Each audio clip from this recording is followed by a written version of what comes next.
ID, lawan dan cegah cybercrime serta pencurian data pribadi. Perkenalkan, saya Rizky Pratama selaku MC pada acara hari ini. Izinkan kami untuk menyapa kepada para pembicara dan juga sekaligus moderator yang kami hormati Bapak Krisna Chandra selaku Chief Information Officer dari Privi. Lalu ada Bapak Ono Wibowo Purbo PhD selaku Vice Rector Academic Affairs dari Institut Teknologi Tangerang Selatan. Dan juga Mbak Syarifah Rahma as Economic and Business News Anchor yang akan bertugas sebagai moderator pada acara hari ini. Kami dari Sekretariat Aftek mengucapkan terima kasih kepada rekan-rekan media yang telah hadir pada hari ini. Dan tidak lupa juga kami ucapkan terima kasih banyak kepada pihak Privi yang telah mendukung acara media klinik pada hari ini. Sebagai informasi kepada rekan-rekan media bahwa kegiatan media klinik hari ini akan terdiri dari yang pertama akan adanya paparan yang akan disampaikan oleh Bapak Ono Wibowo Purbo PhD selaku Vice Rector Academic Affairs. Lalu dilanjutkan pemaparan oleh Bapak Krisna Chandra selaku Chief Information Officer dari Privi. Dan terakhir itu akan ada wrap dari dari moderator yaitu dari Ibu Syarifah Rahma, di mana juga akan ada sesi tanya jawab yang akan di-lead oleh Mbak Syarifah ini selaku Economic and Business News Anchor. Baik Bapak dan Ibu rekan-rekan media, kegiatan media klinik Aftek bersama Privi kali ini menjadi bagian dari inisiasi Aftek dalam memberikan informasi terkait perkembangan informasi pada industri fintech di Indonesia agar rekan media dapat membantu serta mendorong adopsi fintech lebih luas di Indonesia. Pada saat ini, terutama pasca pandemik, aktivitas manusia sangat mengandalkan teknologi digital, baik untuk berbisnis, bersosial media, menonton, membaca artikel hingga mencari berita. Namun penggunaan teknologi dan informasi sudah seharusnya menjadi dan dapat beriringan dengan keamanan cyber atau keamanan data pribadi, terutama bagi perusahaan yang melakukan aktivitas berbisnis. Bapak dan Ibu, rekan-rekan media, salah satu produk dan layanan fintech adalah tanda tangan elektronik tersertifikasi. Ini merupakan salah satu bentuk transformasi digital dalam pemenuhan legalitas dokumen yang untuk memiliki peran penting dalam mendukung perkembangan ekonomi dan keuangan digital di Indonesia, terutama dalam memitigasi resiko kejahatan cyber serta mendukung penerapan perlindungan data pribadi. Sehubungan dengan hal ini dan dalam rangka meningkatkan pemahaman terkait TTE tersertifikasi di sektor keuangan, kami akan mengundang moderator Mbak Syarifah Rahma untuk melit kegiatan pada hari ini sehingga dapat juga menyampaikan informasi-informasi terkait dengan TTE tersertifikasi di Indonesia kepada rekan-rekan media. Kepada Mbak Syarifah, kami persilakan. Baik, terima kasih Mas Rizky. Assalamualaikum warahmatullahi wabarakatuh. Selamat siang Bapak Ibu hadirin, para narasumber kita hari ini, Pak Ono, Pak Krisna, dan juga rekan-rekan media yang sudah hadir hari ini. Sekali lagi terima kasih untuk waktunya. Sekali lagi juga selamat datang dalam acara Media Klinik, TTE tersertifikasi dan digital ID, lawan dan cegah cybercrime dan pencurian data. Itu adalah tema kita hari ini. Dan sesuai dengan tema, kita akan berdiskusi sesuatu yang sangat penting untuk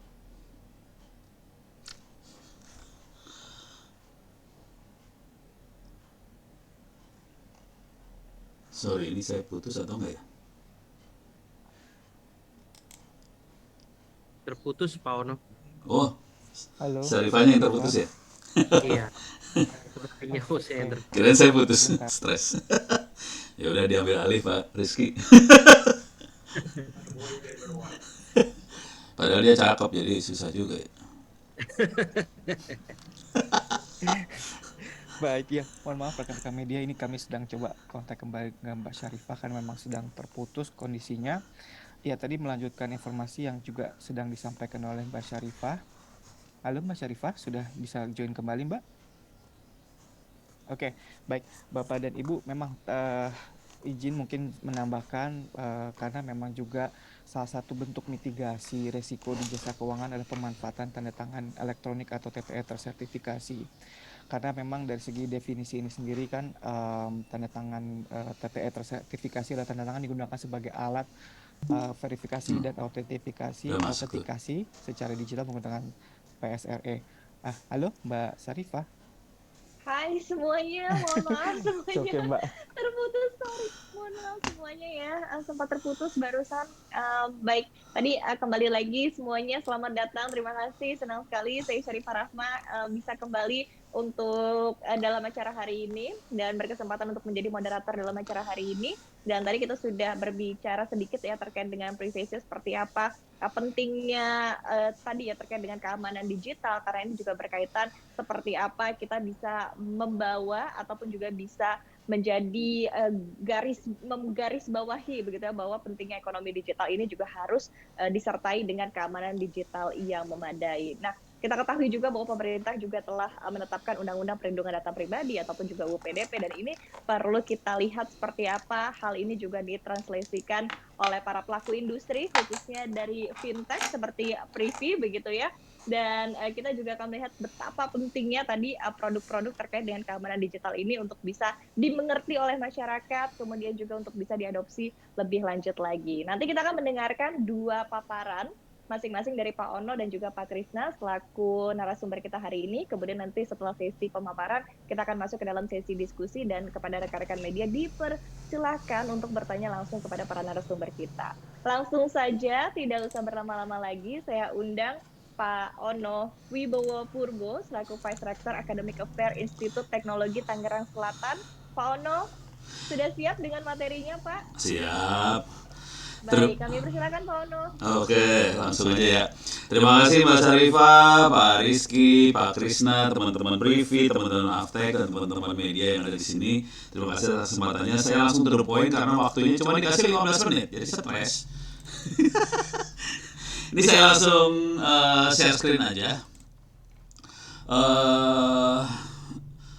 Peraturannya Anda bisa lihat ada 3 peraturan yang terkait, sebenarnya bukan hanya PDP, bukan perlindungan data pribadi aja, tapi juga informasi sama transaksi elektronik. Ini yang paling awal, salah satu yang paling mendasar di sini, dan sebenarnya urusannya lebih ke arah sini sih sebenarnya.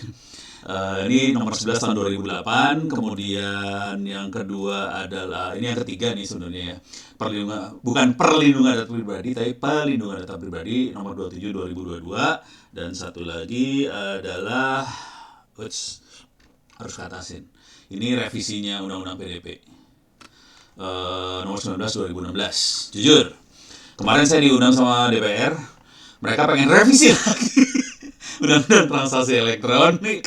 Aduh.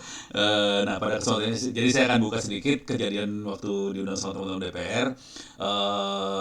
Jujur saya bilang terus terang, kalau kita mau revisi Undang-Undang transaksi elektronik, apa yang ada sekarang sebetulnya mubazir sih sebenarnya. Jadi sebenarnya ada undang-undang buat transaksi elektronik. Cuman kalau kita lihat nih, saya kasih lihat yang realnya ya. Ini saya kasih lihat YouTube saya lah biar gampang. Sorry, mana YouTube gue? Ini dia YouTube saya. Oke, ini YouTube saya. Kita lihat komen-komen orang-orang ya.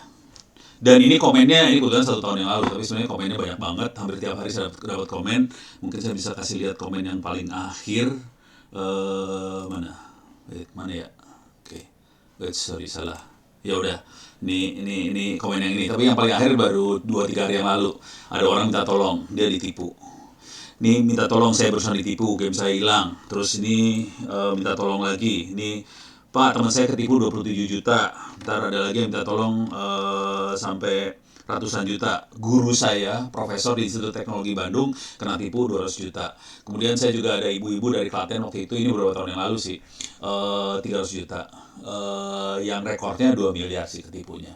Semua transaksi elektronik. Dan waktu itu saya pernah diundang sama teman-teman BCA, karena banyak sekali nasabah BCA melakukan transaksi internasional. Jadi mereka pesan barang dari pabrik, kemudian melakukan transaksi, terus pabriknya bilang, oke, barang sudah dikirim, dan ini semua transaksi pakai email biasa.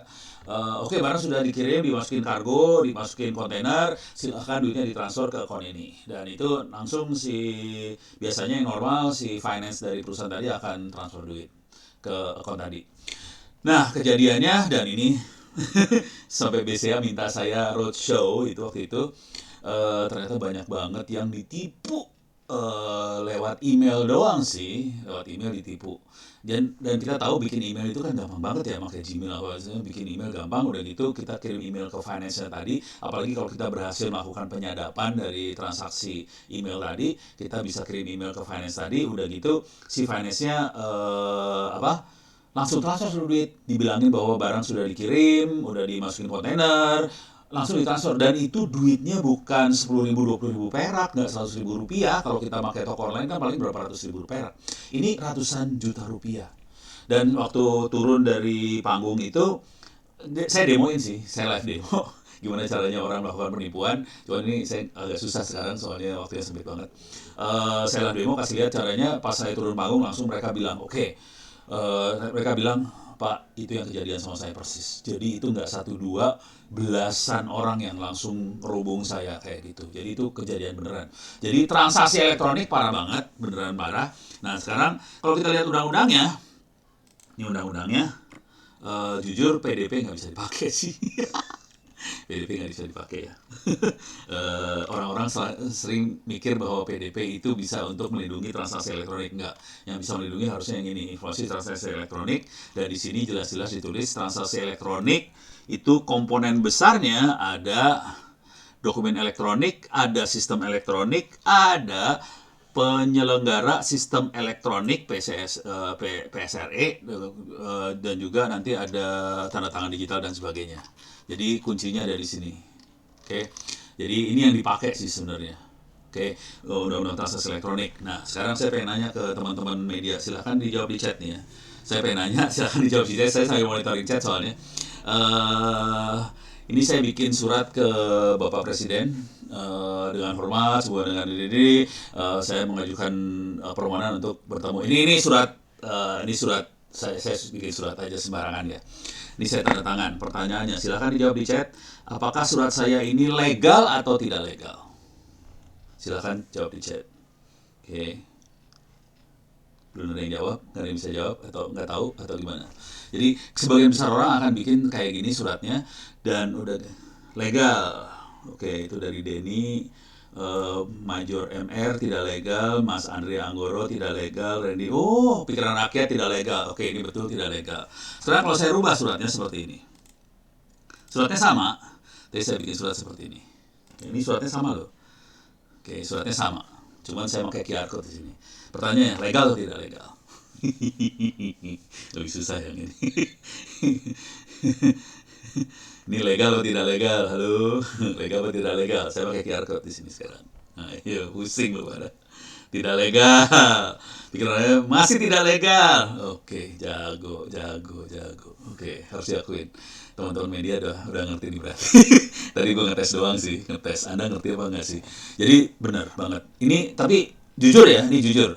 Kemarin saya ngomong di depan teman-teman ASN Jawa Barat, terus ngomong di beberapa kesempatan pakai webinar seperti ini, saya kasih contoh seperti ini. Sebagian peserta yang pada dasarnya orang awam akan bilang hal seperti ini legal, sah secara hukum. Jadi kita benar-benar minta bantuan pada teman-teman media, tolong kasih tahu bahwa ini nggak legal. Satu-satunya tanda tangan yang ada di undang-undang bukan tanda tangan basah loh. Coba Anda lihat undang-undang yang ada di Republik ini, tanda tangan basah tidak ada dalam undang-undang. Satu-satunya tanda tangan yang ada di undang-undang adalah tanda tangan elektronik aja, gitu ya. Oke, sekarang supaya bisa kebayang, saya punya waktu sekitar 8 menit lagi. Ini udah kebayang ya, makhluknya seperti ini. Jadi kalau kayak gini aja nggak legal. Yang legal itu seperti apa sebenarnya? Ini jujur waktu itu teman-teman BSSN, Badan Siber Sandi Negara itu, jadi waktu itu di acaranya teman-teman Dinas Kominfo Jawa Barat yang ngomong Dinas BSSN dan saya. Kalau BSSN lebih ini ya, lebih teori banget lah ya.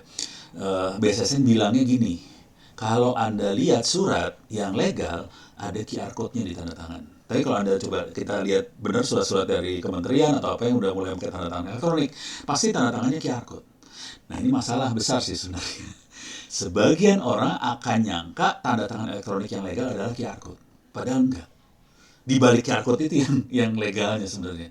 QR code kan cuma bikin link aja ke tanda tangan elektronik yang legal. Jadi ini masalah juga sih sebenarnya. Jadi nggak bisa kita pakai nih sebenarnya. Oke. Berarti jadi tolong disampaikan yang masalah seperti ini. Nah, Saya kasih lihat sedikit dulu urusan undang-undang. Jadi kalau undang-undang yang dipakai adalah transaksi elektronik, ini yang dipakai. Nah, saya akan kasih lihat masalah di undang-undang PDP ini sebenarnya. Di undang-undang PDP kita punya masalah karena transaksi PDP ini coba ya yang diurus urusan kegagalan. Jadi kalau ada kegagalan dia urus. Kegagalan itu, nah ini ya. Nah, jadi yang dia proteksi adalah data pribadi tadi, bukan urusan transaksinya. Jadi kita bisa lihat kalau ada kegagalan ada kewajiban 3x24 untuk lapor dan sebagainya ya. Dan ini kita punya masalah sih karena akan sulit sekali kita memenuhi 3x24 jam. Terus saya lihat lagi salah satu yang akan masuk adalah barang bukti. Oke. Nah, di transaksi elektronik barang buktinya cuman gini ngomongnya, alat bukti yang sah nih ya di hukum acara atau informasi ini yang undang-undang yang sifatnya elektronik di aturan perundang-undangan yang berlaku yang lain. Jadi konsekuensinya untuk transaksi kita makanya undang-undang PDP sih sebenarnya. Transaksi elektronik ITE. Jadi ini tidak melindungi transaksi elektronik sama sekali. Jadi kita harus ke ITE. Nah, saya udah posting URL buat slide saya, tapi saya nggak akan bisa presentasi slide ini karena terlalu panjang buat presentasinya. Ini urusannya tentang Public Infrastructure sama Certificate Authority. Saya akan posting ulang, Anda bisa ngambil slide itu di sini. Ini dia makhluknya, PPT Migrasi ke E-commerce, dibuatnya tahun 2000 sih sebenarnya. Udah lama ya, udah 20 tahun yang lalu nih slide-nya dibikin. Jadi slide ini dibuat oleh teman saya, Mas Arianto Mukti Aribowo almarhum. Beliau yang bikin dasarnya undang-undang ITE. Jadi undang-undang transaksi elektroniknya yang bikin fondasinya adalah Mas Arianto Mukti Aribowo almarhum ini. Oke, saya akan kasih lihat hasil akhirnya aja, cuman saya akan posting dulu URL-nya. Ini saya klik kanan copy link, saya posting di chat, silahkan diambil URL-nya. Oke, sekarang saya akan langsung ke hasil akhir ya. Saya tidak akan ngomongin tekniknya segala macam, saya hasil akhirnya. Jadi supaya kita kalau terjadi transaksi, tapi ini contohnya bukan transaksi keuangan, yang ini contohnya transaksi email. Jadi kita kirim email dan emailnya harus ditandatangan secara elektronik. Kalau yang normal kita kirim teks dari sini ke klik send dibaca di sini. Cuman di sini tidak, kita kalau yang normal kita nggak bisa ngecek integritas data, autentikasi, segala macam nggak bisa dites. Kalau kita mainan tanda tangan elektronik, prosesnya lebih seru banget, horror. Jadi ini teks masukin ke fungsi hash, dapat message digest, di encrypt pakai private key si pengirim, dapetin tanda tangan digital. Jadi tanda tangan digital ada dua informasi sebenarnya, siapa yang tanda tangan, teksnya yang mana. Beda teks, beda tanda tangan digital. Jadi tanda tangan digital bentuknya beda-beda sih sebenarnya untuk tiap teks. Terus teks tambah tanda tangan digital, tambah sertifikat digital dari si pengirim, di encrypt pakai symmetric key, dapat encrypted message. Symmetric key-nya harus dikirim, di encrypt lagi pakai public key si tujuan. Kita dapat encrypted message sama digital envelope. Dua ini dikirim, dua-duanya nggak bisa dihack sama sekali. Kemudian digital envelope akan di-decrypt oleh private key si Bob. Kita dapat symmetric key-nya. Symmetric key-nya bisa membuka encrypted message ini. Jadi teksnya bisa dibaca pada saat ini. Cuman kita tetap masih belum tahu di teks ini apakah integritas data terjamin, apakah autentikasi benar segala macam. Jadi teks plus tanda tangan digital plus sertifikat digital CLS dibuka. Kemudian dari sertifikat digital kita dapat tanda tangan digital dibuka pakai public key-nya CLS, kita dapat message digest. Teks masukin fungsi ya, message digest. Dua message digest di compare, kita kalau hasilnya benar berarti teksnya nggak dirubah sama sekali. Jadi cara kerjanya kira-kira kayak gini. Oke, saya punya waktu 2 menit lagi, 2-3 menit terakhir, saya akan coba masuk ke sini. Saya kasih lihat bendanya seperti apa sebenarnya kalau kita lihat. Tapi ini bukan bentuk QR code, tapi benda bentuk benerannya seperti apa. Jadi saya kebetulan pakai ini ya. Wah, ini ada email masuk. Saya pakai nggak ada emailnya lah. Ini saya ada berapa email? Di sini ada 1, 2, 3, 4 email. Oke. Jadi kalau di Thunderbird kita bisa encrypt ini makhluk ini, kita bisa tambahkan public key, private key segala macam. Saya akan lakukan enkripsi ini dan saya akan kasih tanda tangan digital. Yang normal bentuknya cuma kayak gini doang. Ini saya akan kirim tanpa enkripsi sekarang. Oke, Ono @itts lagi. Saya tidak akan attach public key saya akan ini kirim ini tanpa tanda tangan. Jadi bisa dibaca langsung tanpa tanda tangan. Oke, saya akan kirim ke dua email lah, ke sini sama ke Ono Indonet. Email saya yang sering yang buat publik Indonet sih sebenarnya. Saya kirim kedua-duanya. Oke. Nah, coba saya get message di sini.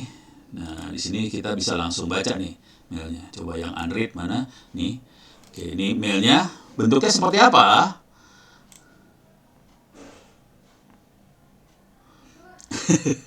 Udah nanya Steving aja nih. Seru. Dan nih saya waktu sempit gue stres. Nah, kita lihat view source. Oke. Ini lihat source-nya, kita bisa baca nih teksnya di bawah sini. Ada. Ini tanpa tanda tangan digital ya. Tanda tangan digital. Oke. Dengan yang cara yang sama saya bisa baca email saya di sini. Coba mailnya harus masuk juga ke Indonet sini tanpa tanda tangan digital. Ini bisa dibaca langsung. Oke. Sekarang saya akan encrypt dan pakai tanda tangan digital. Oke. Ini saya tutup. Coba masuk sini. Sekarang saya akan write message. Dan saya akan encrypt nih sekarang ya. TTS saya masukin ke Ono Indonet. Saya akan kirim lagi ke ono.purbo@security.id terus ke Gmail, ono.purbo@gmail. Oke. Sekarang saya kasih dengan tanda tangan plus di enkripsi. Sorry, salah ngetik lah, biarin lah ya. Copy, saya paste di sini. Sorry. Oke, sekarang saya akan encrypt sini. Caranya juga gampang banget sih sebenarnya. Security, encrypt, security, digital sign. Ya, ini udah encrypt, subjek di encrypt, tanda tangan dilakukan tanda tangan digital. Jadi semuanya dilakukan sekaligus, semuanya saya akan send makhluk ini. Oke. Saya send, coba saya akan baca di web. Web ini kebetulan nggak bisa baca ini ya, sorry. Web ini nggak bisa baca enkripsi kalau yang lewat web ini, yang bisa harus pakai Thunderbird. Nah, ini kalau kita klik di sini, langsung kita nggak bisa baca apa-apa. Kalau saya download, bentuknya horor sih. Ini saya download, bentuknya PGP encrypted, udah gini doang, horor, nggak bisa dibaca. Oke, karena dia binary. Oke, ini kalau saya buka sini, bentuknya horor lagi. Oke. Sekarang saya akan udah ke download, coba kita buka, bisa nggak kebuka? Bentuknya kayak gini. Jadi nggak bisa dibaca sih. Oke. Nah, sekarang saya akan coba kasih lihat yang ini ada tulisan uncheck, itu berarti belum saya klik. Jadi padahal tadi subjeknya bukan uncheck kan, sekarang uncheck, saya klik makhluk ini. Nah, sekarang kebuka dengan tanda tangan digital plus di enkripsi. Di sini ada kayak ginian kode. Nah, ini dia langsung ngecek tanda tangan digitalnya bagus, segala macamnya bagus. Oke, semuanya bisa dikenalin. Sekarang saya akan view source. Jadi source-nya sendiri nggak bisa dibaca sih. Ini bentuk source-nya kayak gini nih. Nggak ada tulisan sama sekali. Jadi yang benar tanda tangan digitalnya kayak gini. Yang non tanda tangan digital bentuknya kayak gini sih, ada di atas biasanya. Ini message. Oh, udah jadi satu dia, tanda tangannya nggak bisa kelihatan. Oh, ini dia. Ini. Tanda tangannya. Nah. Oke. Dia bentuk-bentuknya kayak gini, nggak bisa dibaca sama sekali. Oke, mudah-mudahan kebayang. Teknologi buat enkripsinya itu penting banget. Tapi inti bottom line-nya adalah gini. Kalau kita kalau kita melakukan transaksi tanpa teknologi seperti ini, konsekuensi yang terjadi adalah transaksi kita nggak bisa dibawa ke pengadilan untuk kalau ada masalah ya. Jadi ini transaksi yang tanpa tanda tangan digital nggak bisa jadi barang bukti di pengadilan, dan ini jadi masalah besar sih. Gitu, poin yang paling mendasarnya kira-kira itu. Oke, sekian, mudah-mudahan bisa bermanfaat. Billahi taufiq wal hidayah. Assalamualaikum warahmatullahi wabarakatuh. Saya kembalikan pada moderator. Terima kasih. Baik, terima kasih. Luar biasa Pak Ono, presentasinya tadi singkat, padat, sangat jelas, dan sangat tadi memberikan insight ya kepada kita semua dan Ononya juga stres sih. yang ada di sini. Jangan stres Pak Ono, nggak apa-apa Pak Ono. Nanti kita masih ada sesi diskusi Pak Ono. Nah, tadi dari presentasi yang disampaikan oleh Pak Ono, pasti rekan-rekan media ini juga banyak ya yang bisa ditanyakan. Tapi sebelum kita masuk ke dalam sesi tanya jawab, tadi ada beberapa poin yang sudah disampaikan oleh Pak Ono terkait dengan pentingnya tadi tanda tangan digital, tanda tangan elektronik ini ya. Tadi untuk memberikan keabsahan secara hukum ya Pak ya. Apalagi kalau misalnya ini berkaitan juga dengan transaksi yang penting, transaksi yang besar, sehingga tadi untuk keamanan di kemudian hari. Nah, berikutnya kita masuk ke presentasi dari Pak Krisna. Pak Krisna, kami persilahkan. Dan demikian kita akan saksikan presentasi dari Pak Krisna Chandra selaku Chief Information Officer dari Privy. Silahkan. Ya, terima kasih Mbak Syarifah. Selamat siang teman-teman media, dan mohon izin Pak Ono, saya bikin presentasi ya Pak. Dulu sering Silakan. baca paper. Situ yang tuan rumah, gue mah tamu. Oke, jadi ini kita satu-satu dulu. Tadi Pak Ono sudah menjelaskan mengenai tanda tangan digital ya. Jadi saya nggak akan banyak menjelaskan itu, tapi pada intinya tanda tangan elektronik tersertifikasi adalah sebuah tanda tangan elektronik di mana kita itu memverifikasi terlebih dahulu siapa sih penanda tangannya. Kalau tadi kan Pak Ono sudah sempat menyampaikan bahwa ketika kita tadi kirim email, hal itu dienkripsi untuk memastikan bahwa data-data yang ada di dalam sana tidak dirubah, dan juga pengirimnya dapat diverifikasi karena dienkripsi menggunakan key dari miliknya Pak Ono dalam hal ini gitu. Jadi ada dua aspek yang bisa dipakai ke pengadilan, yaitu yang pertama memastikan bahwa penanda tangan adalah orang yang memang betul sah, yang kedua adalah dokumen atau integriti pada konten yang dikirim itu tidak dapat dirubah gitu. Makanya tadi kan kelihatan gambarnya acak ya tadi itu. Mungkin next. Jadi saya akan coba menceritakan mengenai identitasnya dulu lah. Sebenarnya kalau menurut KBBI, identitas itu adalah ciri-ciri atau keadaan khusus seorang atau jati diri atau data pribadi milik seseorang. Jadi ini kita ngomong tadi kan ada ITE, informasi dan transaksi elektronik. Ini kita ngomong datanya dulu ketika kita memverifikasi seseorang. Nah, di mana data pribadi seseorang ini, di next saja. Tolong. Mana ketika data pribadi menurut UU PDP ini ada dua sebenarnya. Ada yang namanya General Data Information, ada yang spesifik data. Apa sih general data informasi itu? Ya biasanya informasi yang ada di KTP, nama Anda, alamat, tanggal lahir, status pernikahan, dan sebagainya, data-data standar. Nah, kemudian ada data-data yang bersifat khusus. Apa sih data-data bersifat khusus itu? Misalnya Anda, teman-teman di sini masuk ke sebuah lab pengobatan, di situ Anda cek gula darah Anda segala macam, ada yang namanya medical record. Nah, itu termasuk data yang spesifik. Kemudian ada juga data biometrik, data fingerprint, data foto wajah, itu merupakan data biometrik yang dapat dicek menggunakan teknologi atau algoritma khusus untuk dalam mengidentifikasi siapa Anda. Kemudian financial information, berapa banyak uang yang Anda punya di bank, berapa banyak deposito yang Anda punya, berapa banyak reksadana yang Anda punya utang berapa, itu semua data-data yang spesifik sifatnya. Dan data pribadi itu sebenarnya tadi kan sudah dijelaskan di situ bahwa hanya boleh dibagikan oleh pihak ketiga atas persetujuan pemilik data pribadi. Sebenarnya misalnya taruh data pribadi itu di sebuah website, sebenarnya website tersebut tidak boleh membagikan data pribadi Anda tanpa sepengetahuan atau persetujuan dari Anda sendiri. Dilanjut. Oke, tapi yang saat ini terjadi di Indonesia, masyarakat ini masih belum sadar mengenai pentingnya perlindungan data pribadi. Kita ambil contoh lah, hanya teman-teman masuk mall, dulu ya, saya nggak tahu setelah pandemi, dulu itu kan banyak tuh sales kartu kredit ya, yang nawarin kan, Bapak mau bawa kartu kredit gak? Bapak bawa kartu kredit nanti free iuran tahunan setahun gitu misalnya. Terus Anda berminat, Anda memberikan data-data pribadi Anda. Anda waktu masukin form aplikasi kartu kredit, apa yang Anda masukkan? Nama Anda, tempat kerja Anda, gaji Anda, nama ibu kandung Anda.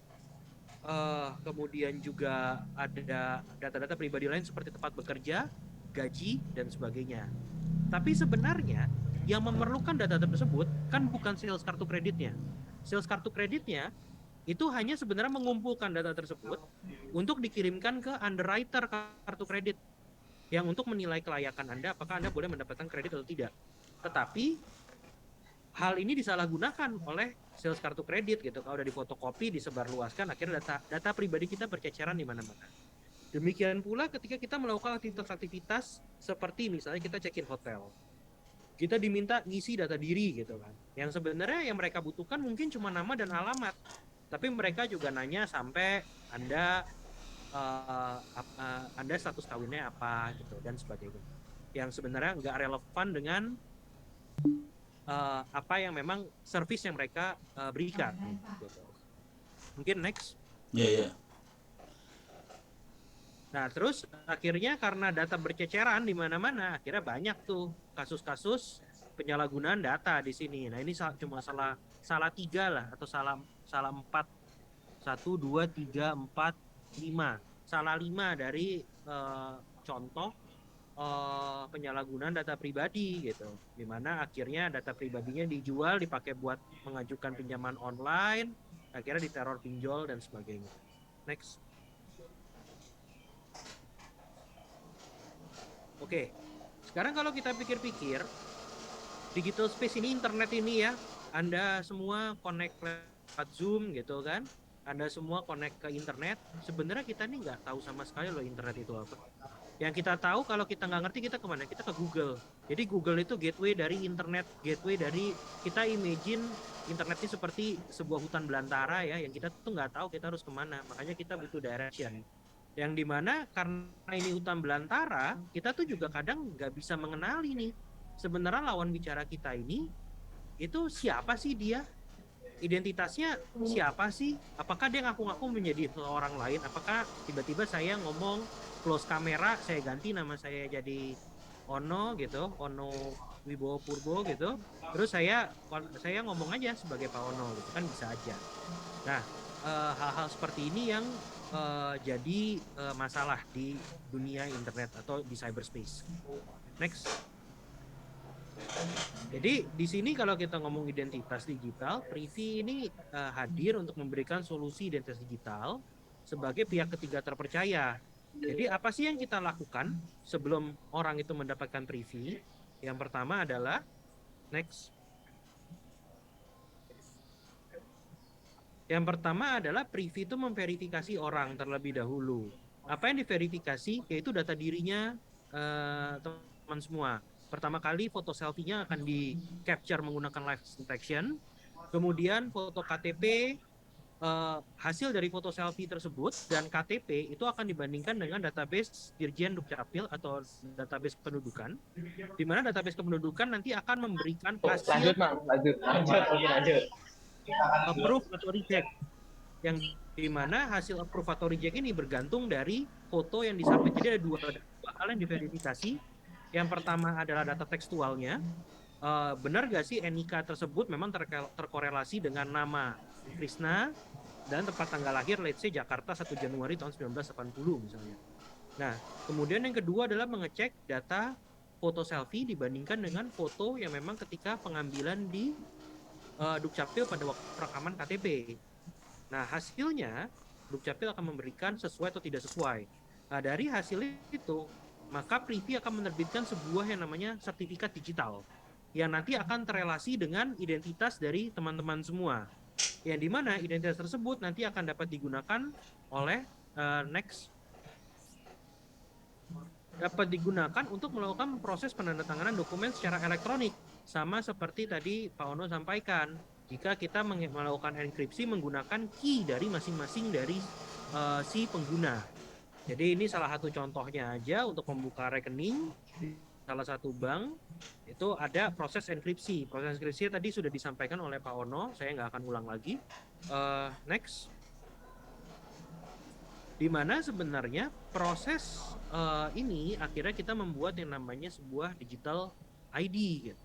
Yang dimana digital ID sertifikat digital ini dapat melambangkan identitas dari teman-teman semua. Dan memang banyaknya identitas digital ini dapat digunakan untuk melakukan proses penandatanganan dokumen secara digital. Next. Nah, tadi kan saya sudah sampaikan soal identitas. Sekarang soal tanda tangan elektroniknya itu sendiri. Tanda tangan elektroniknya itu sendiri sebenarnya fungsi tanda tangan itu kalau kita kembali ke dokumen itu adalah dua hal. Memastikan bahwa penandatangan tidak dapat menyangkal atau non repudiation. Yang kedua adalah memastikan bahwa isi dokumen yang setelah ditandatangani dapat diketahui gitu. Kalau kita ngomong dokumen kertas, hal ini dapat dibuktikan oleh kalau tanda tangan itu dengan mudah kita kalau misalnya kita mau potong tanda tangannya berarti kita harus gunting, kita harus tempel di dokumen lain gitu. Kemudian kalau kita ngomong isi dari konten dari dokumennya berubah, kita bisa bilang ketika dokumen itu dibuat, let's say saya berhutang kepada si A senilai 1 juta rupiah. Nah, dengan bunga 5% setahun misalnya. Kalau misalnya ada perubahan bunga dari 5% ke 50%, maka di situ ada coret-coretan atau ada oret-oretan. Makanya kenapa biasanya kalau teman-teman ke bank menandatangani dokumen, slip, setoran segala macam, kalau misalnya teman-teman ada melakukan perubahan di dalam slip tersebut, maka teman-teman harus menandatangani atau paraf sebagai tanda persetujuan terhadap perubahan tersebut. Nah, kalau itu dokumen kertas. Kalau kita ngomong dokumen digital, hal itu tidak dapat dilakukan. Karena dengan mudah, tadi Pak Ono sudah memberikan sampel ya, data tersebut bisa dengan mudah di copy paste. Tadi ada tanda tangannya Pak Ono, dia buat sebuah surat, tanda tangannya bisa di crop, terus di paste ke sebuah dokumen. Tiba-tiba ada orang yang punya hutang 100 juta, padahal dia tidak pernah tanda tangan dokumen kontrak tersebut dan dapat dengan mudah disangkal. Saya tidak pernah tanda tangan dokumen tersebut. Dan ada penyangkalan yang tipe kedua. Ketika dokumen tidak ada tanda tangan elektroniknya, maka kan konten dari dokumen dengan mudah dapat dirubah. Contoh dokumen dengan mudah dapat dirubah kalau misalnya di crop dokumennya, kemudian diedit dengan Photoshop, 5% jadi 50%, 5% jadi 50% dengan mudah, sebentar. Dengan mudah dapat diketahui bahwa tidak dengan dapat saya libet. Ketika ada dokumen yang sudah ditandatangani secara elektronik, tidak ditandatangani secara elektronik, ketika ada konten dari dokumen yang berubah, orang dengan mudah bisa melakukan Photoshop dan merubah bunga dari 5% jadi 50%, semuanya mulus. Dan itu dapat terus tanda tangannya cuma ditempel. Jadi dua aspek proses penandatanganan secara kertas, ketika kita masuk oret-oretan yang ditempel di sebuah dokumen digital, itu tidak dapat dibuktikan keabsahannya. Next. Nah, ini yang tadi ya, dokumennya dengan mudah di copy paste, kemudian dengan mudah diedit isi dari dokumennya. Jadi bisa kelihatan perubahannya. Next. Kemudian kenapa sih harus pakai tanda tangan tersertifikasi? Karena menurut pasal 11 UU ITE, kita mengacunya ke UU ITE tahun 2008. Pasal 11 itu menyatakan pasal A sampai F. Nah, ini di mana pasal A sampai F ini isinya adalah TTE memiliki kekuatan hukum dan akibat hukum yang sah selama memenuhi persyaratan sebagai berikut. Jadi kalau misalnya salah satu syarat tidak dipenuhi, maka tanda tangan elektronik tersebut tidak memiliki kekuatan hukum dan akibat hukum yang sah. Makanya tadi kenapa Pak Ono sampaikan, mengafirmasi Pak Ono bahwa tidak dapat digunakan di pengadilan. Next. Nah, kemudian TTE tersertifikasi itu gimana sih? TTE tersertifikasi itu harus yang pertama dibuat dengan menggunakan jasa PSRE atau penyelenggara sertifikasi elektronik. Gimana caranya? Caranya dengan memverifikasi identitas penandatanganannya, si penanda tangan, dan kita mengautentikasi sebuah informasi elektronik atau misalnya sebuah dokumen yang mau ditandatangani, maka harus ada faktor autentikasinya. Next. Nah, terus gimana nih bentuknya? Bentuknya dengan mudah kita bisa lihat kalau misalnya kita udah tanda tangan dokumen secara elektronik, itu ada keluar PDF reader, bisa dibuka, itu kelihatan tuh dokumennya sign by siapa, terus ada signature-nya valid atau tidak, dokumennya sudah dimodifikasi atau tidak, dan kalau misalnya dokumen dimodifikasi, di next. Nah, ini bisa kelihatan ketika ada highlight, ada terlihat di sini there have been subsequent changes to the document. Karena kenapa? Karena tadi waktu pada saat comparison dari dua hash value yang tadi disampaikan oleh Pak Ono, nah ketika di compare ada perubahan nih di hash value tersebut sehingga dapat dipastikan bahwa dokumennya telah mengalami perubahan. Perhitungannya semuanya menggunakan algoritma, menggunakan both asimetrik.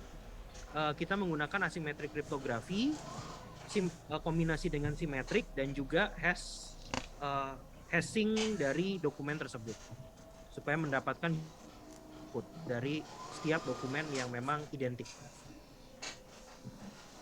Sudah? Next. Saya rasa sih cukup presentasi dari saya ya terkait TTE dan ini. Mohon maaf nih agak berisik di sini.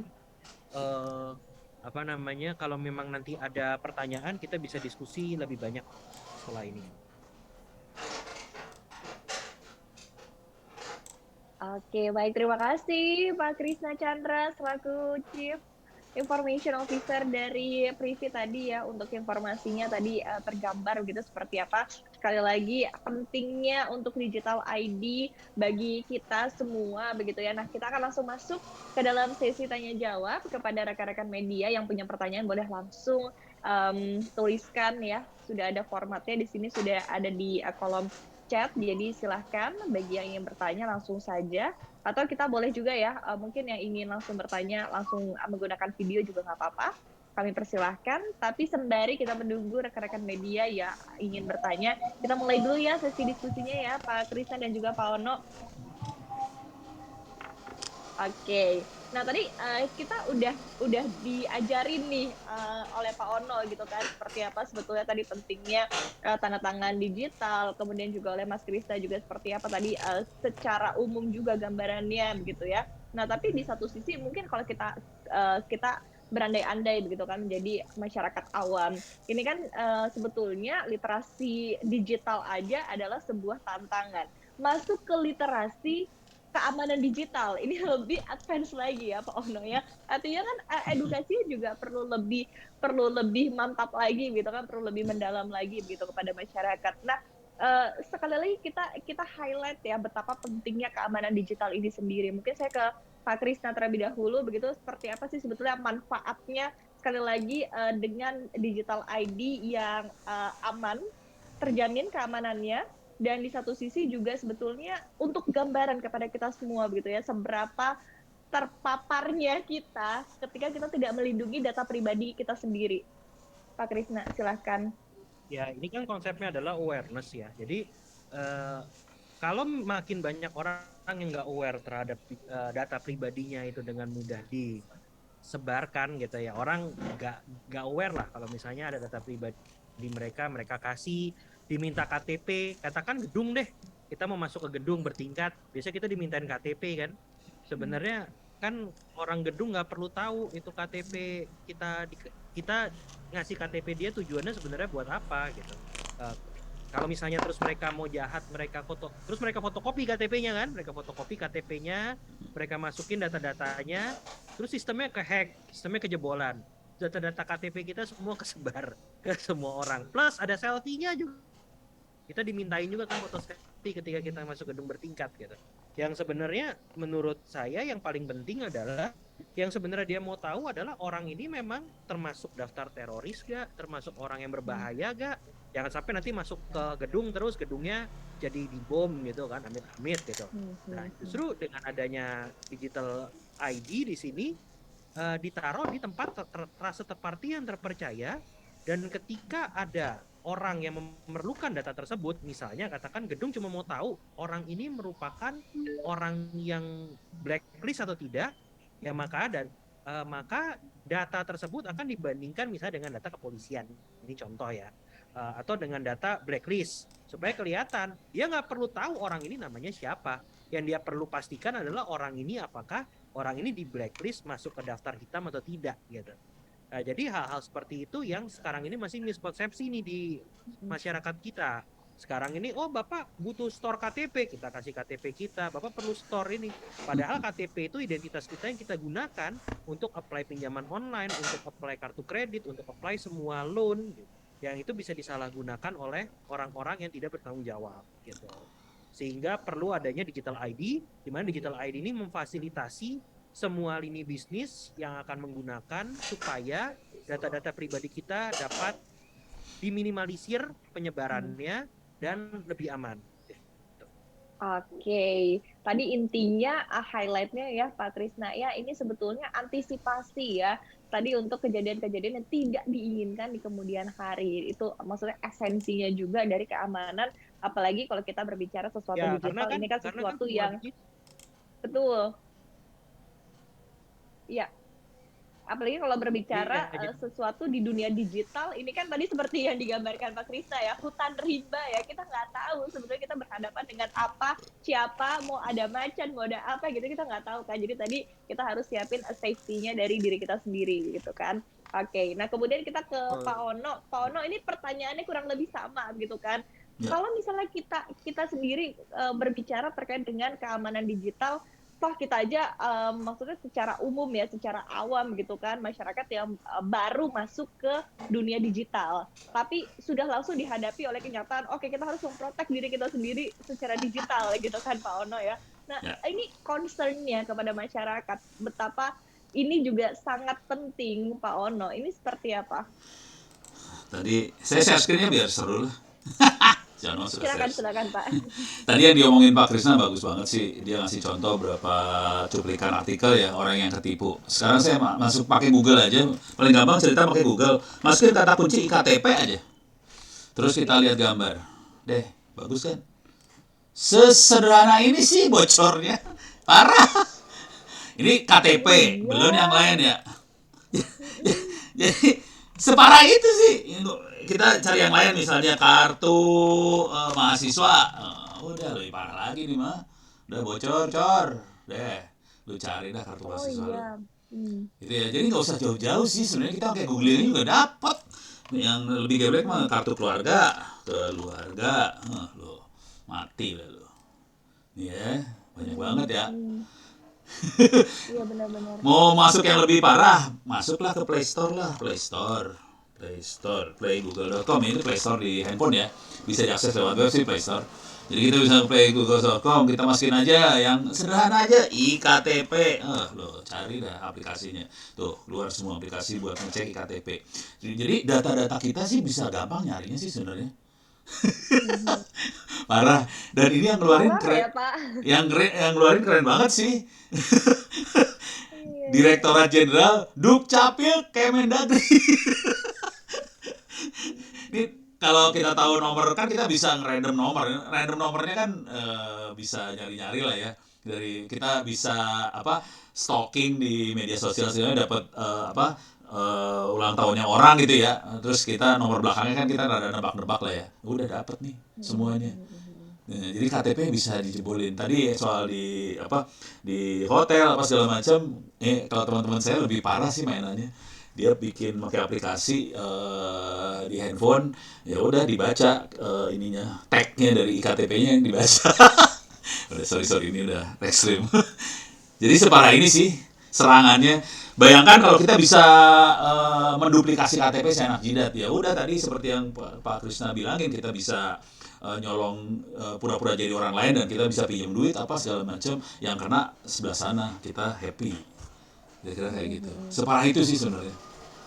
Oke, jadi sekali lagi awareness-nya penting banget ya, penting banget untuk kita menjaga. Ini filosofi serangan ya, filosofinya serangan ya. Kalau kita jadi hacker, ini harus ngerti cara hacker kerja ya. Kalau kita jadi hacker, kita biasanya tidak akan menyerang bank atau perusahaan-perusahaan fintech. Karena mereka perusahaan-perusahaan ini kuat pertahanannya.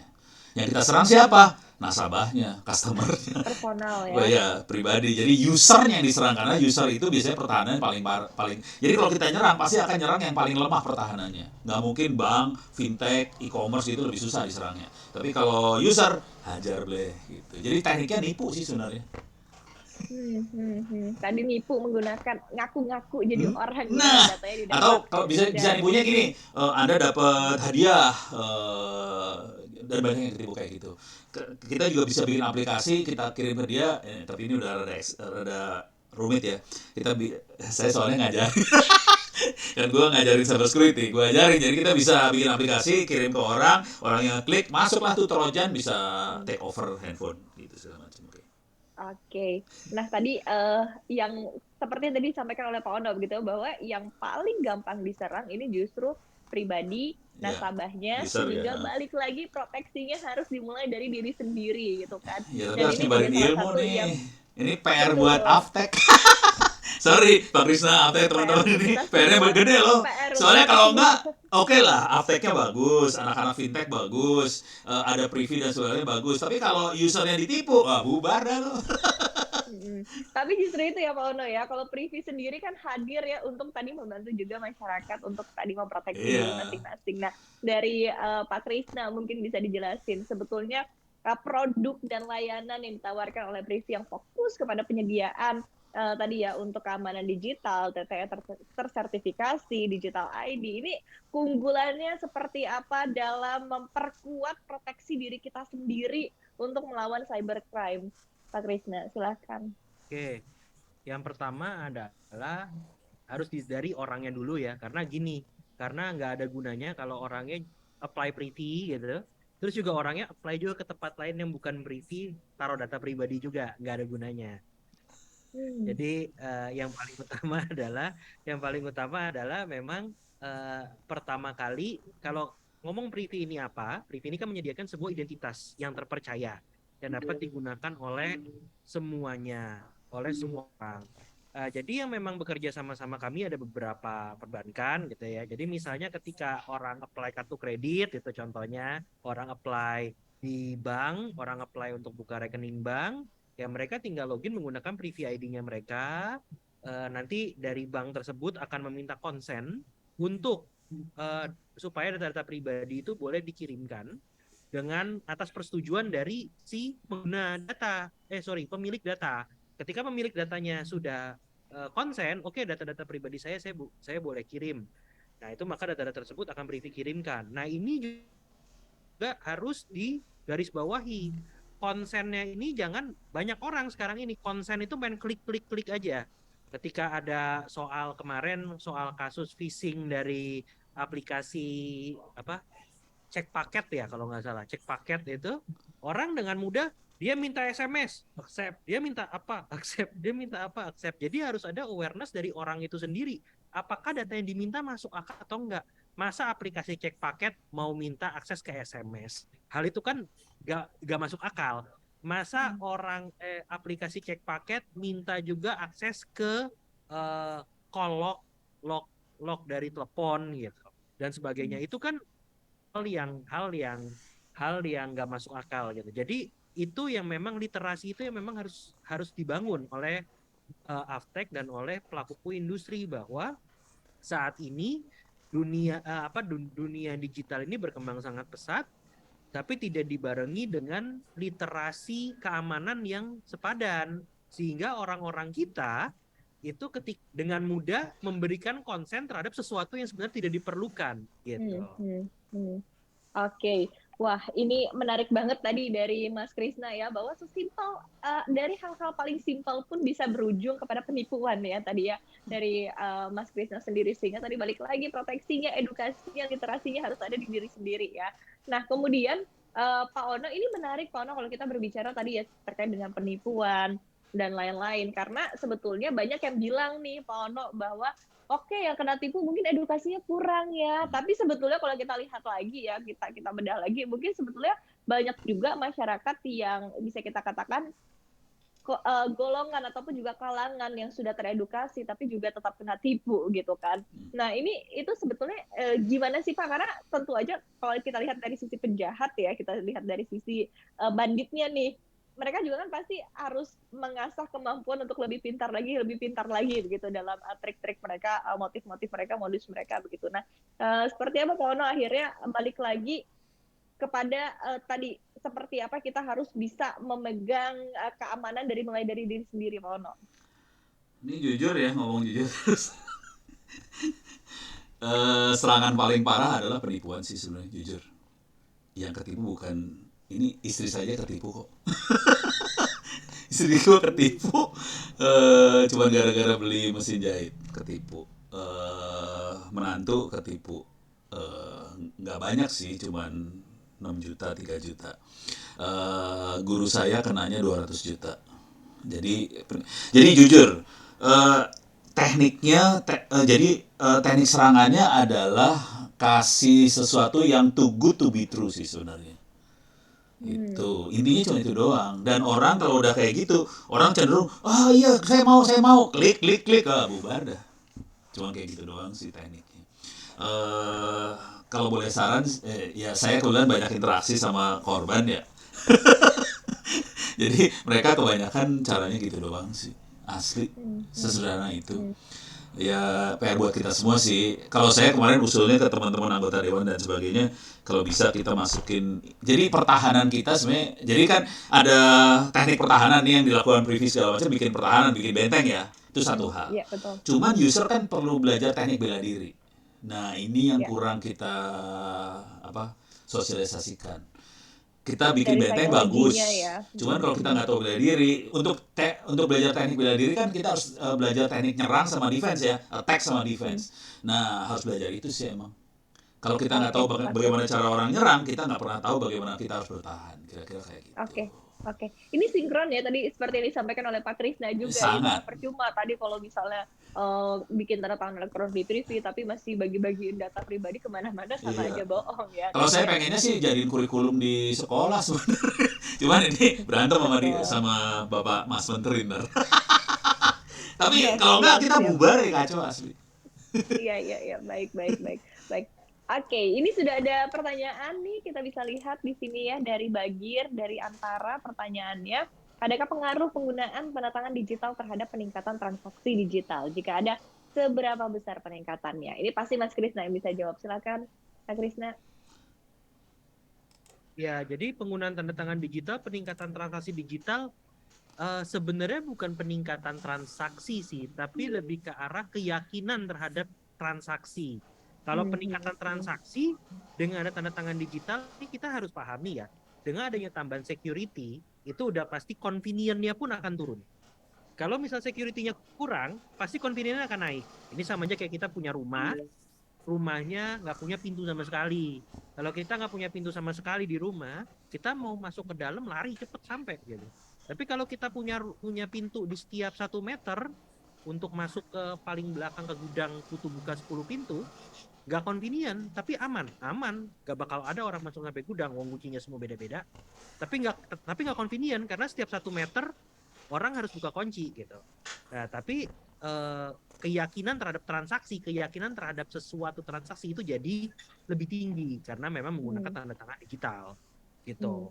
Nah, kalau seberapa besar peningkatannya, ya tadi seperti yang Pak Ono sampaikan, sampai bisa dipakai di pengadilan. Kalau misalnya transaksi tersebut katakan fraudulent atau ada dispute gitu, itu dapat digunakan sebagai barang bukti di pengadilan. Beda dengan kalau transaksinya tidak menggunakan tanda tangan digital, tidak dapat digunakan sebagai barang bukti. Tapi pasti akan lebih convenient, pasti akan lebih mudah. Gampang nih, nggak klik selesai. Kalau pakai tanda tangan elektronik dia harus kayak tadi Pak Ono kan agak ribet ya, harus klik apa gitu. Ya ada tambahan proses yang dimana akhirnya lebih nggak convenient gitu. Nah itu yang mungkin harus dipahami bersama gitu. Iya, itu dia tadi poinnya, intinya tadi ya sekali lagi benteng pertahanannya kalau misalnya ada apa-apa, amit-amit ada apa-apa, amit-amit ada dispute, tapi sekali lagi tadi punya bukti hukum yang sah begitu ya tadi dengan tanda tangan elektronik, apalagi kalau misalnya transaksinya besar ya, amit-amit banget, takut banget kan transaksinya besar tapi ada apa-apa, jadi tadi penting banget ya sekali lagi, semoga terjawab Mas Bagir tadi untuk pertanyaannya. Next ada lagi pertanyaannya dari Ira dari Infobank. Bagaimana mengedukasi dan meliterasi masyarakat untuk berhati-hati dalam melindungi data pribadi dan apakah UU PDP sudah cukup untuk melindungi? Ini saya serahkan ke Pak Ono, silakan Pak Ono. Oke, ini bentar. Pertanyaannya apa sih tadi lupa? Edukasi masyarakat, literasi. Bagaimana mengedukasi? Ini teknik mengedukasi yang saya lakukan sederhana banget. Kalau kita cuma bilang kita punya undang, ini terus terang ya, pemerintah banyaknya ngomong gitu. Kita punya undang-undang, kita punya aparat, lu aman. Bohong, enggak. Jadi teknik yang sering saya pakai caranya gini, biasanya teknik edukasi. Nih ada korban gini, cara kenanya kayak gini, baru itu orang pada melek. Asli, kalau udah ngelihat temennya kena, baru orang melek. Kalau cuman bilang kita punya undang-undang, cara bertahan kayak gini, enggak. Orang baru akan melek kalau ada contoh kasus korban benernya sih. Jadi tapi tetap kita harus ya oke, ini ada contoh, terus ada nanti baru dimasukin teknik bertahan kayak gini segala macam. Jadi tapi awalnya orang akan melek pada saat ngelihat kasus benernya gitu. Dan itu juga saya pakai buat ngajar sih. Saya ngajar cybersecurity caranya gitu. Nah, ini pertanyaan kedua, apakah undang-undang PDP sudah cukup untuk melindungi? Tidak. PDP targetnya untuk melindungi data pribadi ya, bukan transaksinya sih sebenarnya. Jadi ada dua undang-undang yang dipakai, PDP dan undang-undang transaksi elektronik, dua undang-undang. Sekarang saya kasih lihat PDP ini, orang sering salah berpikir dengan PDP nih masalahnya. Saya share screen lagi ya, mudah-mudahan bisa nih. Kok nggak bisa gue? Salah pencet lagi. Salah pencet. Oke, kenapa nggak mau ya? Aduh, udah ngomong aja, mudah-mudahan masih kedengeran. Zoom saya ngehang, halah. Kedengeran Pak, kedengeran. Oh ya udah, gue ngomong aja. Intinya gini dah, ini nggak bisa share screen, gue lagi kesulitan share screen di sini atau kenapa. Tapi intinya gini, kalau kita lihat undang-undang PDP, yang ada pidananya kalau kita menyalahgunakan data pribadi. Jadi kalau kita nyimpen data pribadi tidak disalahgunakan, nyimpen data pribadi tapi tidak salah gunakan, kita nggak kena data PDP ya. Kalau kita menipu mengubah data pribadi, kita kena PDP. Jadi kalau cuma nyimpen data pribadi tidak disalahgunakan atau dijual, kita nggak kena PDP loh, hati-hati. Jadi kalau kita berhasil ngumpulin data pribadi, terus kita misalnya ada transaksi dari e-commerce segala macam, di situ ada data-datanya, ada nama apa segala macam, tapi ada transaksi sekian rupiah beli barang apa berapa, data pribadinya dibuang, kita cuma ambil transaksi doang, terus kita olah transaksinya buat iklan dan sebagainya, kita tidak melanggar PDP loh, hati-hati. Jadi PDP bisa dikibulin sih sebenarnya. Ngeri nih gue, kalimatnya agak mengerikan ini. Jadi PDP nggak akan melindungi. Melindunginya cuma kalau datanya dirubah, dijual, atau dipalsukan. Kayak gitu. Selain itu enggak. Gitu. Yang akan melindungi transaksi elektronik sebenarnya. Jadi tanda tangan digital yang melindungi sebenarnya. Gitu. Oke. Itu pertanyaannya tambahan nih dari Ira tadi. Itu ada di pasal berapa Pak Ono? Oke.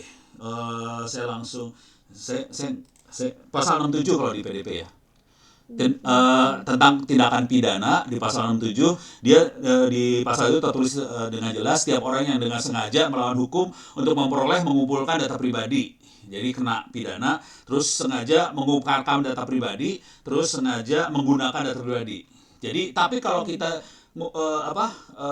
tidak dijual, tidak diungkap, tidak digunakan, kita cuma ngumpulin doang, kita nggak kena loh, hati-hati. Gitu aja sih. Pasal 67 tepatnya, pidananya ya. Gitu. Oke.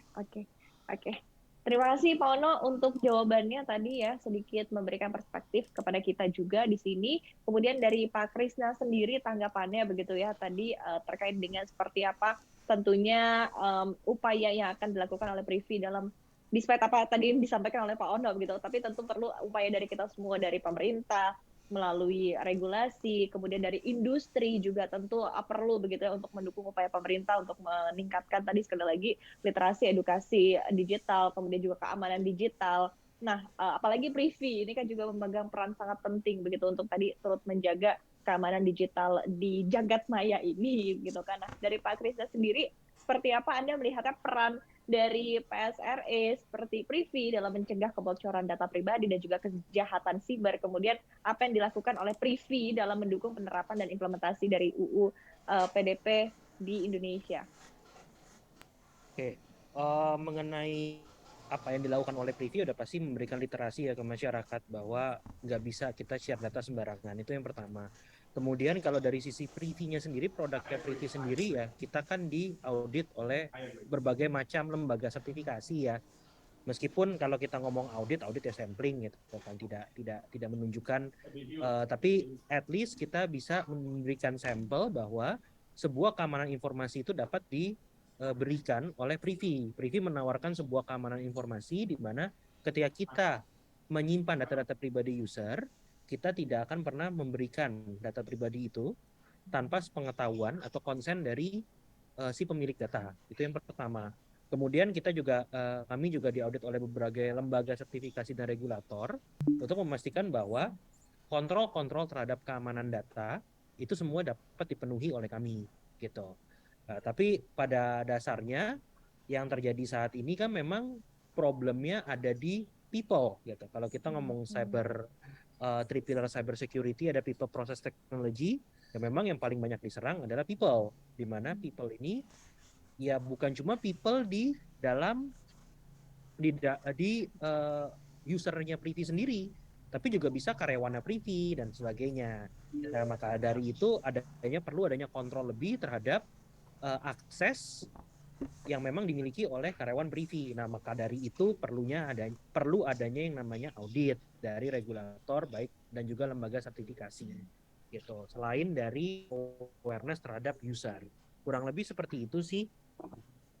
Oke, nah ini kita tiba di penghujung acara ya karena pertanyaannya sudah cukup tampaknya dari rekan-rekan media di sini. Mungkin terakhir untuk masing-masing Pak Ono dan juga Pak Krisna, closing statement-nya untuk tema kita hari ini, untuk topik diskusi kita hari ini seperti apa? Saya akan ke Pak Ono terlebih dahulu, silakan Pak Ono.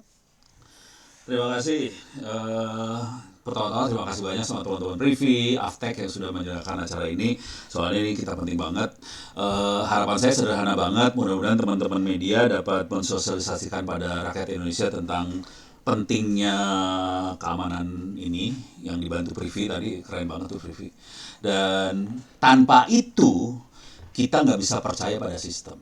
Pada saat kita tidak bisa percaya pada sistem, transaksi bubar semua. Jadi urusannya semua ini trust sih sebenarnya. Kalau sampai trust tidak bisa dijaga, kita tidak mungkin melakukan transaksi.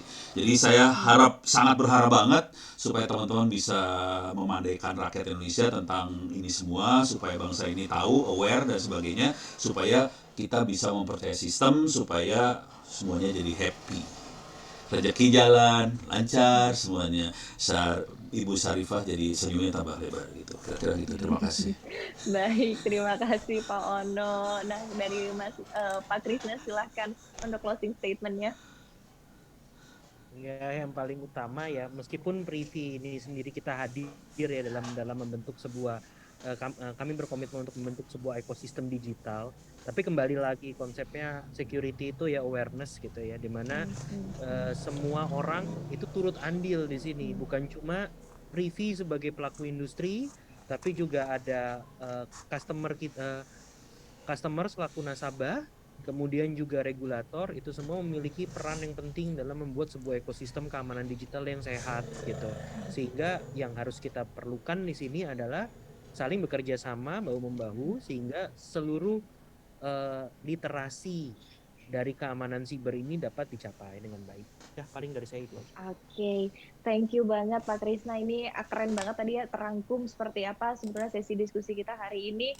Dan ini luar biasa banget loh untuk sesi diskusi kita hari ini, karena di sini ada Pak Ono selaku akademisi yang memberikan perspektifnya juga untuk memberitahu kita juga seperti apa yang perlu diperbaiki untuk tadi bisa bersama-sama, bisa berkolaborasi untuk meningkatkan keamanan digital dari sisi pemerintah, kemudian juga dari sisi masyarakat juga. Dan ada Pak Krisna juga di sini selaku dari pelaku industri yang sudah memberikan jasanya begitu ya kepada dari sisi industri sendiri untuk produk-produknya yang bisa digunakan oleh masyarakat, oleh perusahaan, dan juga tadi sudah terus berkontribusi untuk terus membantu meliterasi, mengedukasi masyarakat, dan juga tidak terpenting di sini juga sudah ada rekan-rekan media. Semoga tadi informasi yang ada di dalam sesi diskusi ini bisa diteruskan, bisa dilanjutkan kepada masyarakat. Sekali lagi betapa pentingnya keamanan digital, apalagi sekali lagi target ekonomi digital Indonesia ini juga sudah semakin besar, dan diharapkan juga Indonesia bisa menjadi salah satu ekonomi terbesar di dunia nanti tentunya. Dan tadi sekali lagi poinnya adalah keamanan digital sangat penting.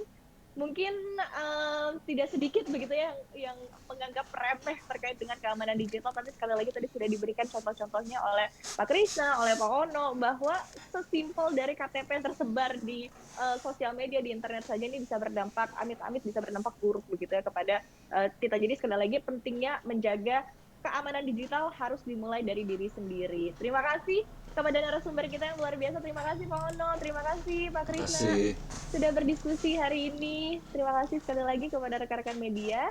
Kita kembalikan ke Rizky, silakan. Oke, baik. Terima kasih Mbak Syarifah untuk panduan hari ini ya. Kami juga ingin mengucapkan terima kasih nih kepada Pak Krisna dan juga Mbak Paono atas informasinya. Jadi banyak sekali informasi-informasi yang perlu kita sampaikan kepada masyarakat melalui media terkait betapa pentingnya untuk menjaga keamanan data pribadi. Sebelum kita mengakhiri hari ini, izinkan kami dari Aftek untuk mengabadikan momen ya dengan Pak Krisna dan juga Pak Ono serta Mbak Syarifah. Dari kami akan mengambil screenshot dokumentasi pada hari ini. Kami hitung 1, 2, 3. Oke, baik. Sekali lagi kami ucapkan terima kasih kepada para pemapar dan juga Mbak Syarifah selaku moderator. Kami juga ucapkan terima kasih kepada partisipasi daripada rekan-rekan media yang sudah hadir pada hari ini. Atas nama panitia dari Asosiasi Fintech Indonesia, kami mengucapkan terima kasih atas partisipasinya juga yang telah mendukung pada acara ini. Hingga acara ini sudah selesai di pukul 15.50. Kami undur diri dari hadapan Bapak dan Ibu. Selamat sore. Wassalamualaikum warahmatullahi wabarakatuh. Sampai jumpa di acara media klinik selanjutnya. Terima kasih semuanya. Waalaikumsalam. Terima kasih. Terima kasih Terima semuanya. kasih. Terima kasih semua. Assalamualaikum, terima kasih, selamat sore. Ya.